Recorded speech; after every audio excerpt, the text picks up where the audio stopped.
My wedding day was perfect. The lights, the music, the way Ethan looked at me like I was the only person in the world. "Are you happy?" he whispered. I couldn't even speak. I just nodded, tears in my eyes. We had waited so long for this day. Years of love, small fights, big dreams. And now, we were finally together. After the ceremony, we danced, we laughed, we cut the cake. Ethan never left my side. Then he leaned close.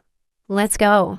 I want you all to myself." I laughed. "Already? I've waited long enough." We said our goodbyes, got in the car, drove into the night. The roads were quiet. City lights blurred past the window. I leaned my head on his shoulder. "Can you believe we're married?" He kissed my forehead.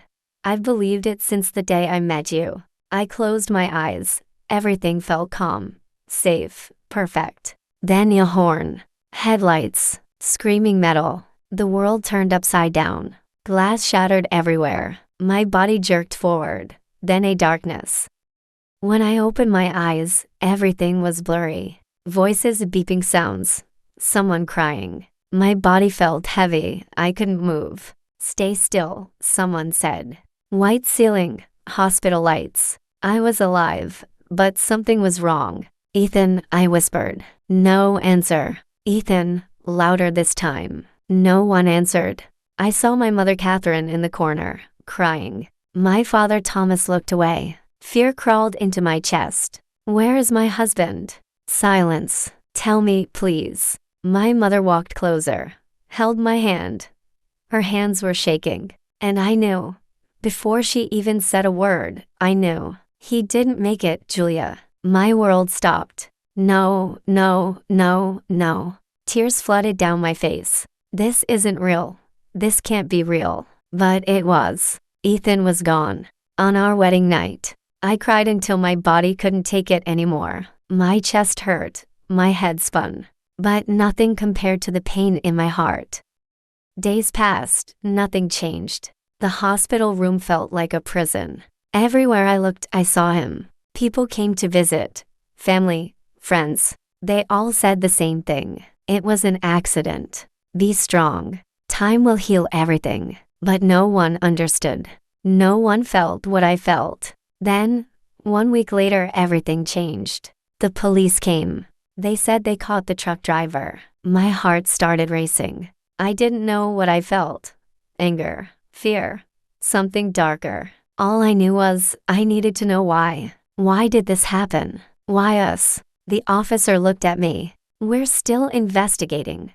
This might not be as simple as it looks." "What do you mean?" He didn't answer directly. "Just be ready. We'll update you soon." Something wasn't right. This didn't feel like an accident. And deep down, I knew the truth was going to be much worse. The next day, the police came back. 2 officers stood near my bed. "The driver is in custody. He's not cooperating." Not cooperating? Anger built inside me. Because of him, my husband is dead. Because of him, my life is destroyed, and he's not even talking. The officer sighed. "We're trying to get answers." That night, I couldn't sleep. My mind kept replaying everything. The crash, the sound, Ethan's face. I clenched my fists. "I need to know," I whispered. The next morning, the police called. The driver was ready to talk. I was still weak, but I insisted on going. They took me in a wheelchair. We reached the police station. The air felt heavy, cold. They opened the door to the investigation room, and I saw him, the truck driver. He was sitting on a metal chair, his face badly bruised, lips cut, fresh wounds on his arms. He looked like he had been beaten. But when his eyes met mine, something felt wrong. There was no regret, no guilt, just fear. "Start talking," an officer said coldly. The man stayed silent. One officer stepped forward, grabbed his collar. "Because of you, an innocent man is dead. Speak." The driver winced in pain. I already told you," he mumbled. "Then say it again." My hands were shaking. I could barely breathe.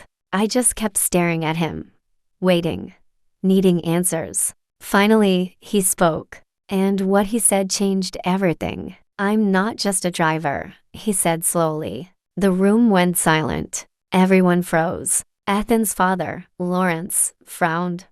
"What does that mean?" The man swallowed hard. "I do jobs for money." "What kind of jobs?" The man hesitated, then said it. "I kill people." My heart dropped. The room froze. My father stepped back. I couldn't breathe. Lawrence's expression hardened. He stared at the man. "Are you saying this was planned?" The man nodded weakly. "Yes." Tears filled my eyes. No, this can't be." I was given instructions. The man continued. The car, the route, the timing. Each word felt like a knife. "This wasn't random," Lawrence said quietly. "Who hired you?" An officer asked firmly. "Tell us the name." The man shook his head. "I don't know." "What do you mean you don't know?" "I never met them. There's always someone in between. A contractor. They contact me. Give details. Handle the money." "So, you never see the real person?" He shook his head. "Never." My mind was spinning. Someone planned this.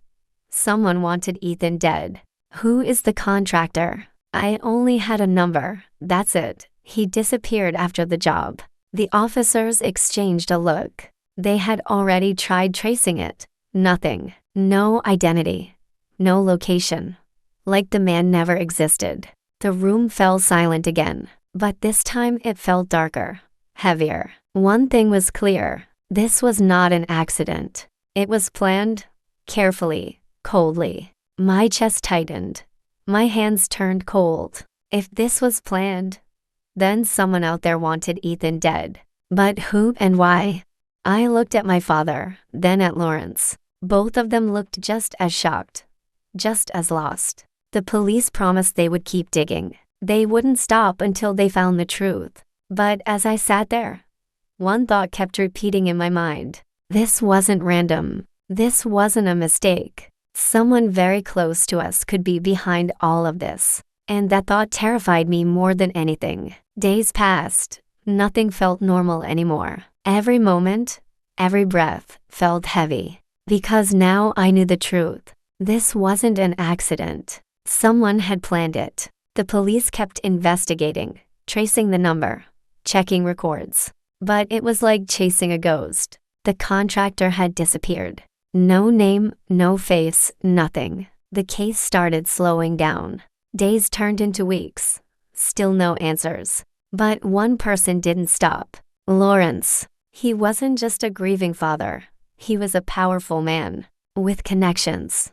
With resources. "I will find out who did this," he said one day. "No matter what it takes." And he meant it. He started using his contacts. Private investigators. Old connections. People who could find things others couldn't. Days later, Lawrence called everyone to the house. My parents, his parents, close relatives, and my sister, Vanessa. The room felt heavy to quiet. No one was talking. It felt like something bad was about to happen. I sat there, my hands tightly clenched, my heart racing. Then Lawrence walked in. His face was cold, unreadable. "I found him," he said. The room went completely silent. My breath got stuck in my throat. "The contractor." He nodded, and he talked. Everyone leaned forward, waiting. Lawrence slowly looked around the room, at every face, one by one. Then he said it. "The person who gave the order is in this room." A wave of shock spread instantly. People started looking at each other, confused, worried. My heart pounded so loudly I could hear it. "No," I whispered. "This can't be real." Lawrence took a step forward. "They traced everything. The calls, the money, the meetings. There's no doubt." The room felt like it was closing in. Then he turned his head, and his eyes stopped on her. Vanessa, my sister. My body froze. For a moment, no one moved. No one spoke. Then my mother gasped. All eyes turned toward Vanessa. She stood there, still silent. "No," she said quickly. "This is a lie. You're blaming me for no reason." "Enough," Lawrence said coldly. "You think I would say this without proof?" My father stepped forward, confused, angry. What is going on? Lawrence looked straight at Vanessa. Say it. Silence. Long, heavy, suffocating. Then she smiled. A small, cold smile. Yes, she said, I did it. The room exploded. My mother rushed forward. How could you? She's your own sister. My father was shaking with anger. I raised you better than this. What is wrong with you? But Vanessa didn't cry, didn't even react. She just looked at me, and in her eyes, there was something dark, something broken. You really don't know, she said quietly. Tears were already falling down my face. Know what? Her voice grew colder. Since childhood, it was always you. You were the favorite. Everyone loved you more. Each word broke something inside me. You got everything so easily. Good grades, good friends, a perfect life. She let out a bitter laugh. And me, I was always in your shadow. No one saw me. No one cared. Her eyes burned with anger. And then you got him, Ethan, the perfect husband. Rich, kind, loving.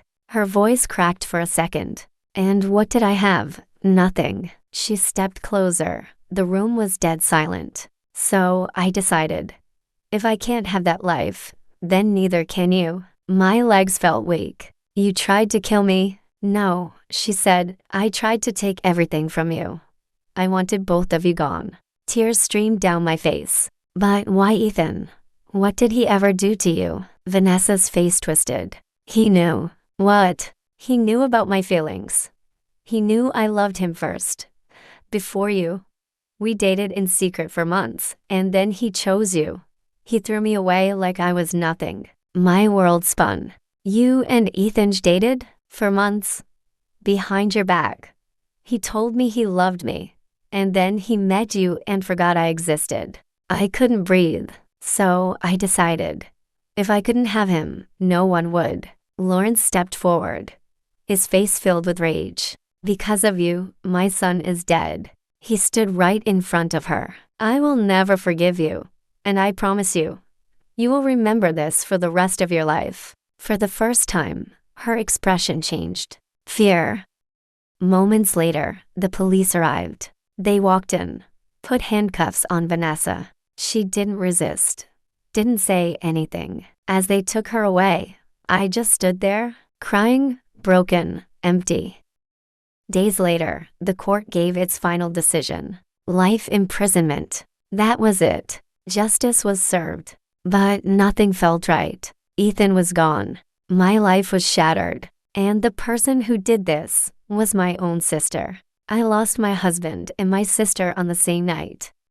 Weeks later, I sat in Ethan's study. Lawrence handed me a folder. Ethan had a will. He said he left everything to you. The company, the house, everything. I stared at the papers. He never told me. He wanted to surprise you after the honeymoon. I held the folder against my chest. He knew something was wrong with Vanessa. He was going to tell you, to protect you. Tears filled my eyes. He died trying to protect me. I sold the company. Not because I needed the money, because I couldn't look at it without seeing him. I donated half the proceeds to a charity that helps families of accident victims. The other half I kept, for a rainy day, for a future Ethan would never see. I visited Vanessa in prison once. She sat behind the glass. Her eyes were empty. Why? I asked. She didn't answer. Did you ever love me, even a little? She looked at me. For a moment, I thought I saw something. Regret, sorrow. Then she looked away. I don't know anymore. I stood up. I forgive you, I said. She looked surprised. I don't forgive you for what you did to Ethan. But I forgive you for being my sister. Because holding on to that anger would destroy me too. I walked away. I never went back. I still have Ethan's photo on my nightstand. I talk to him sometimes. I'm okay, I tell him I'm surviving. I don't know if he hears me, but I like to think he does. I'm Julia.